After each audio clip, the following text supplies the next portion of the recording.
Selamat siang pemirsa, apa kabar Anda? Senang sekali hari ini saya Ziva Zahriadis kembali hadir untuk menyapa Anda dalam program Sumatera Utara hari ini, edisi Senin 24 Juli 2023. Sejumlah informasi terkini seputar Sumatera Utara telah dirangkum tim redaksi kami untuk Anda dan berikut kita awali informasi selengkapnya.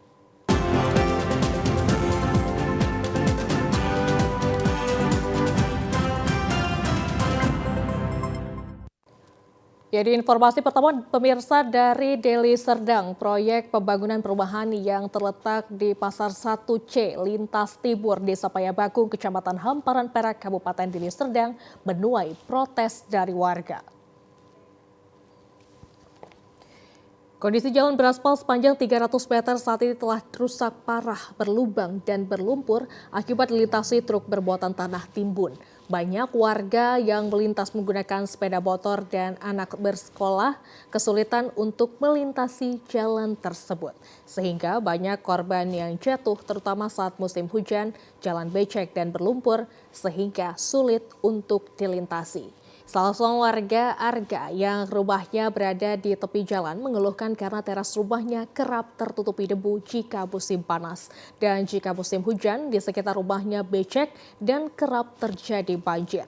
Ia berharap pejabat di daerah agar secepatnya memperbaiki jalan tersebut sehingga aktivitas warga menjadi lancar.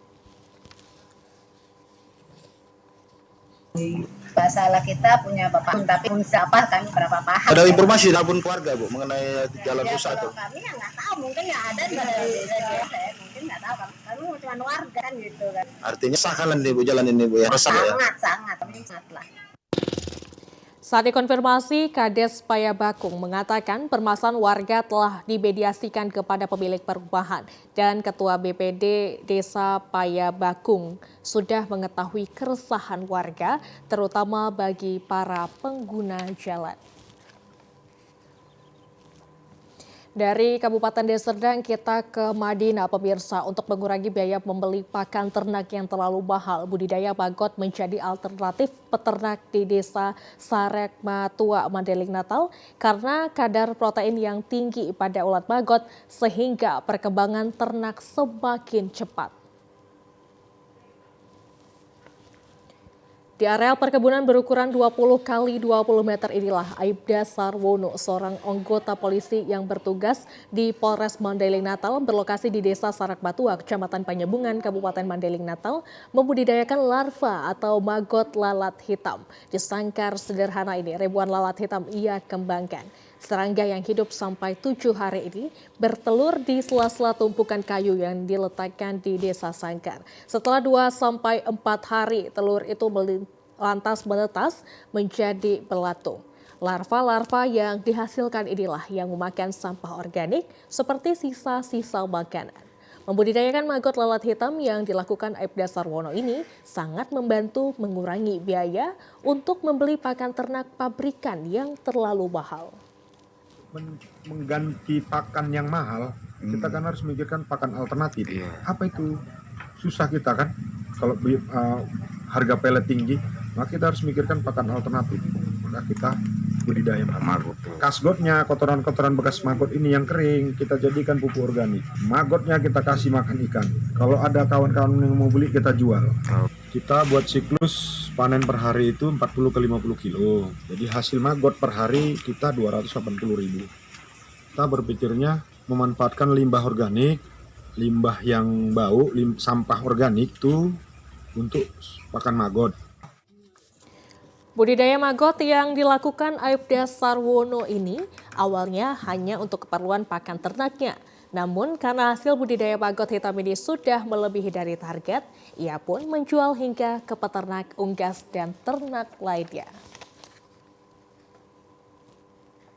Pemirsa, hutan mangrove atau rhizopora merupakan sumber kehidupan bagi masyarakat nelayan dan petani di pesisir pantai dan paru-paru dunia. Namun keberadaannya saat ini mulai menipis dan nyaris punah akibat ulah segelintir pengusaha dan juga penguasa di Kabupaten Langkat maupun Indonesia pada umumnya. Keberadaan hutan mangrove merupakan penghasil karbon di saat malam hari dan proses karbon tersebut akan menjadi oksigen yang bersih pada siang hari. Untuk itu seluruh masyarakat harus melestarikan kelangsungan hutan mangrove yang mampu menangani krisis iklim dan pemanasan global yang saat ini sedang melanda dunia. Hutan mangrove juga merupakan sumber kehidupan bagi nelayan dan petani di sekitar pesisir pantai karena tempat berkembang biaknya biota laut seperti ikan, kepiting, dan berbagai jenis hewan laut lainnya. Namun keberadaan ribuan hektar hutan mangrove sudah beralih fungsi menjadi kebun kelapa sawit. Kebebasan perambahan hutan mangrove terkesan ada pembiaran dari pemerintah dan aparat penegak hukum. Para pengusaha hanya ingin mengambil keuntungan semata tanpa memperhatikan ekosistem kehidupan. Perambahan ini dilakukan di bagian dalam hutan mangrove, sedangkan di bagian tepi pesisir pantai dibiarkan untuk melabui masyarakat dan dinas kehutanan serta aparat penegak hukum. Ketua Kelompok Tani Desa Kuala Gebang Buyung mengatakan aparat pemerintahan dan penegak hukum terkesan tutup mata dengan maraknya perambahan hutan yang terjadi di Desa Kuala Gebang. Masyarakat akan terus berupaya melawan para perambah hutan. Menindak tegas itu para oknum-oknum yang sudah merambah dan merusak hutan di Desa Kuala Gebang. Itu dibuat pertama awalnya itu kan pertambakan beralih fungsi menjadi perkebunan kelapa sawit. Itu yang kita tahu saat ini. Dampak yang kami rasakan itu sering terjadi banjirop, ya abrasi tanah. Ya sering kita menderita lah sebagai masyarakat di Desa Kuala Gebang ini. Tokoh pemerhati lingkungan hidup Sri Kandi Walhi, Mimi Surbakti mengatakan krisis iklim dan pemanasan global merupakan atensi dari seluruh pemerintahan yang ada di dunia untuk melakukan reboisasi, namun di Kabupaten Langkat malah terjadi perambahan hutan yang merupakan paru-paru dunia.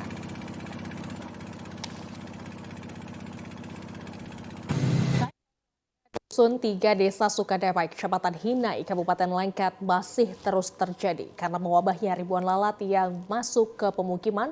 Wabah lalat ini diduga berasal dari ternak ayam yang tidak diperhatikan kebersihannya oleh pengusaha ternak.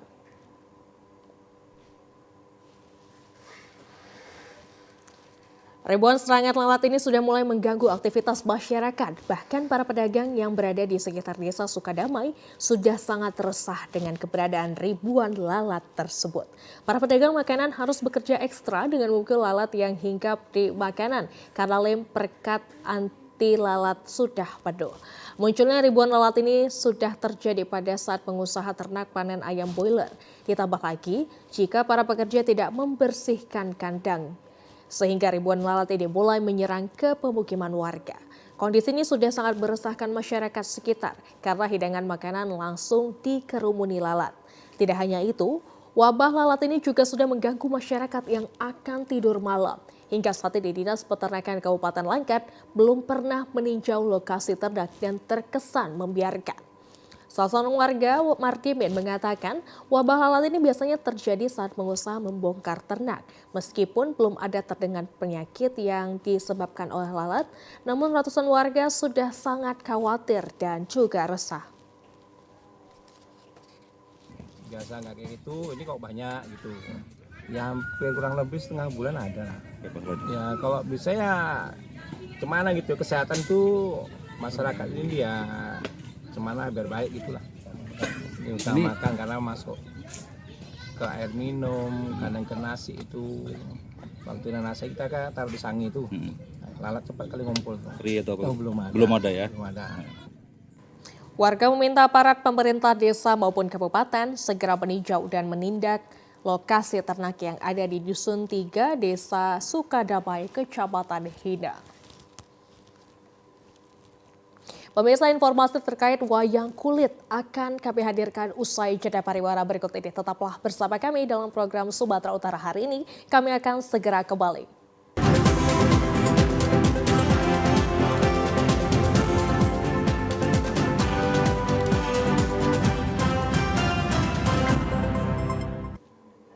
Terima kasih Anda masih bersama dengan kami dalam program Sumatera Utara hari ini. Pemirsa, memperingati 1 Muharram 1445 Hijriah di kalangan suku Jawa merupakan malam 1 Suro. Masyarakat Desa Sukadame Kabupaten Labuhan Batu Selatan yang merupakan mayoritas suku Jawa mengadakan pagelaran wayang kulit.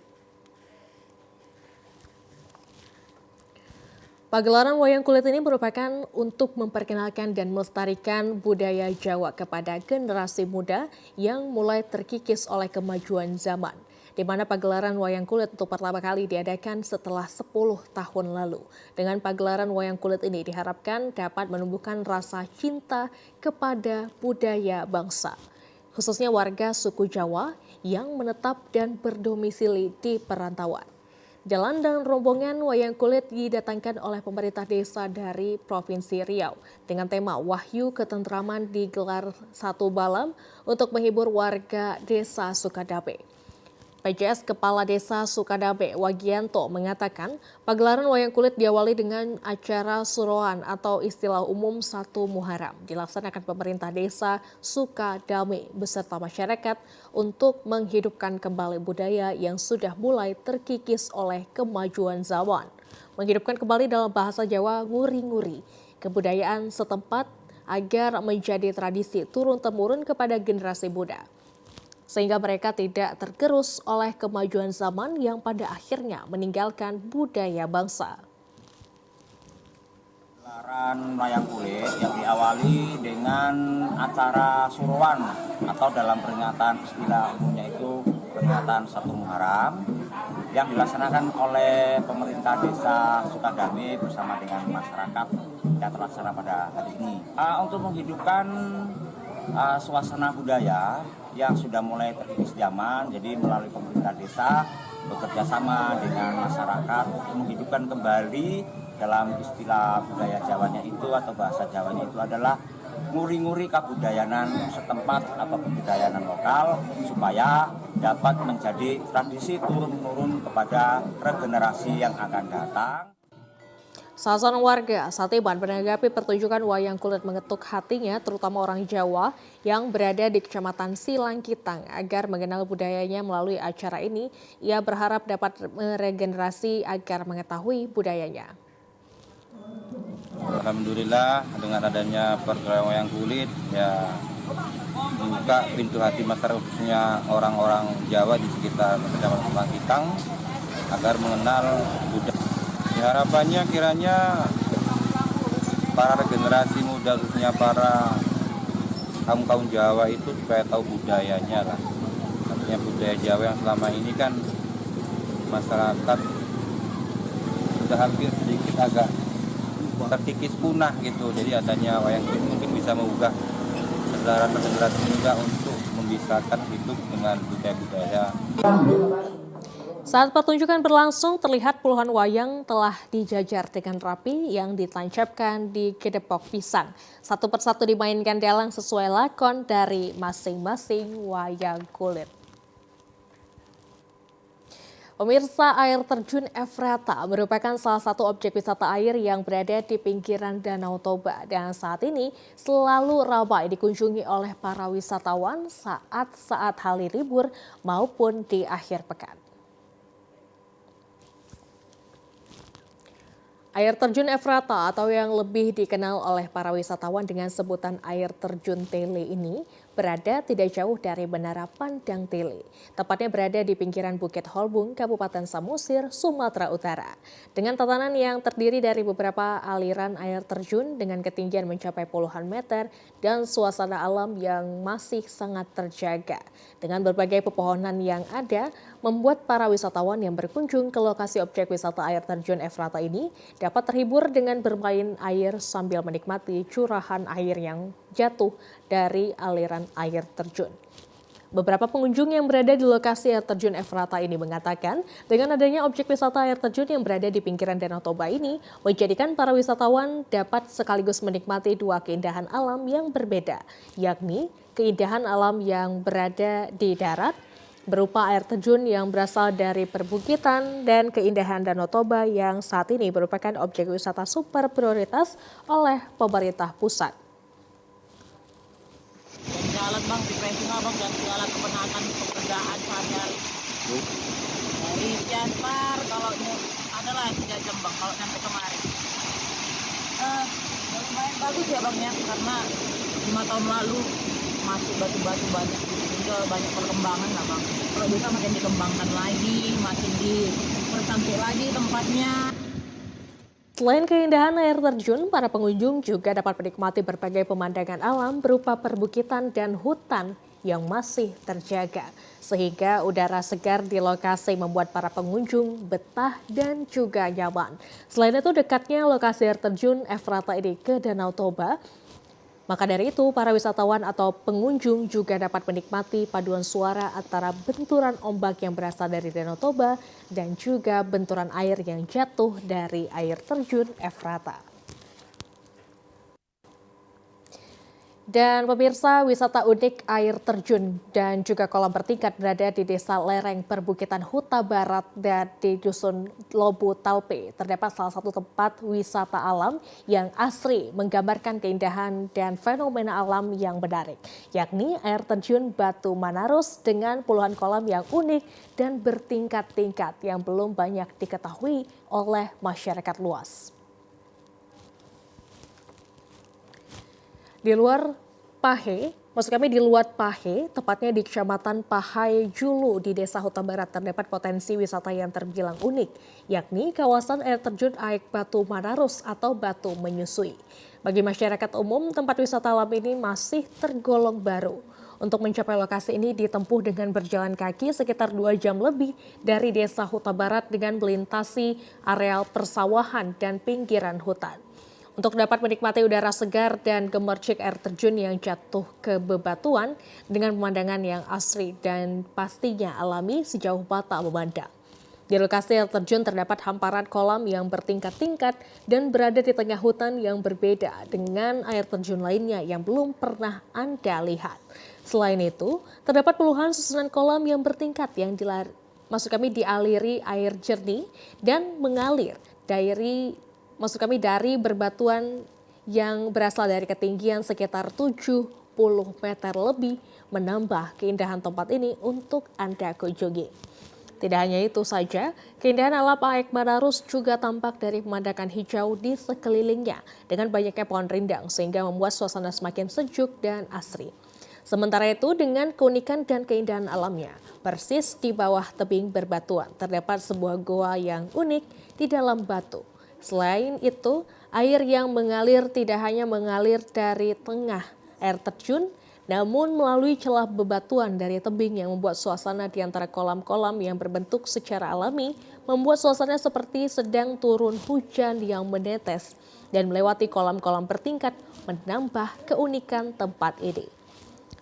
Bagi sejumlah pengunjung, walau harus menempuh dengan jalan kaki yang menelusuri lereng perbukitan untuk tiba di tempat ini, sejumlah pengunjung yang datang ke tempat ini mengatakan hal tersebut sangat sepadan dengan keindahan alam dan suasana yang sejuk dengan pesona yang ditawarkan di tempat ini, yang sudah tidak ada duanya. Dengan dukungan berbagai pihak, sejumlah pengunjung berharap kiranya ke depan lokasi ini dapat dikembangkan oleh pemerintah ataupun pihak pemerintah desa dan masyarakat dengan tetap menjaga ekosistem lingkungan sekitar lokasi Aek Batu Manarus, wisata unik nan indah dari Pahaye Julu. Kalau dikira-kira sejarahnya kami belum tahu, tapi kami baru mengetahui tempat ini. Soalnya tempat ini udah lama terpendam pernah sini, Bang.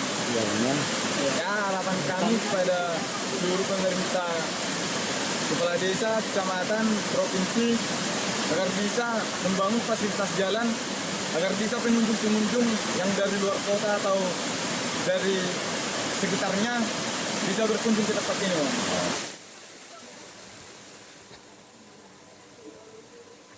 Di informasi lainnya, pemirsa, sebanyak 165 peserta mengikuti kejuaraan panahan berkuda Horseback Archery Championship 2023 memperebutkan Piala Wali Kota Medan. Kejuaraan yang berlangsung selama 2 hari ini diikuti peserta dari seluruh Indonesia. Bertempat di Jadika Stable, Kota Medan, sebanyak 165 peserta dari seluruh Indonesia mengikuti kejuaraan panahan berkuda Horseback Archery Championship 2023 memperebutkan Piala Wali Kota Medan. Para peserta dari berbagai provinsi di Indonesia diantaranya Makassar, Jawa Barat, Jawa Timur, Pekanbaru, Aceh, dan Sumatera Utara. Ada 2 peserta yang merupakan atlet nasional dari Malaysia. Ketua Panitia Bedi Iskandar dalam sambutannya menjelaskan ada 26 peserta untuk kategori horseback archery atau memanah tanpa kuda dan 130 peserta untuk kategori ground archery U15 atau memanah di atas kuda. Aturan mainnya, para pemain harus membidik sasaran dari atas kuda yang berlari kencang. Mereka yang sasarannya tepat dan waktunya tercepat berpotensi menjadi juara. Pelaksanaan kegiatan ini dalam rangka HUT Kota Medan ke-433 dan baru pertama kali diadakan di Medan dengan berkolaborasi antara pengurus Persatuan Olahraga Berkuda seluruh Indonesia, Pordasi Medan, dan Sumatera Utara. Perlombaan kejuaraan panahan berkuda Horseback Archery Championship 2023 ini dibuka secara resmi oleh Wali Kota Medan Bobi Afif Nasution. Ia berharap melalui kejuaraan ini akan tercipta atlet-atlet yang dapat bersaing di Indonesia maupun internasional. Wali Kota Medan Bobi Afif Nasution berjanji akan menjadikan Taman Jadika Stable menjadi lokasi latihan bagi atlet-atlet panahan berkuda.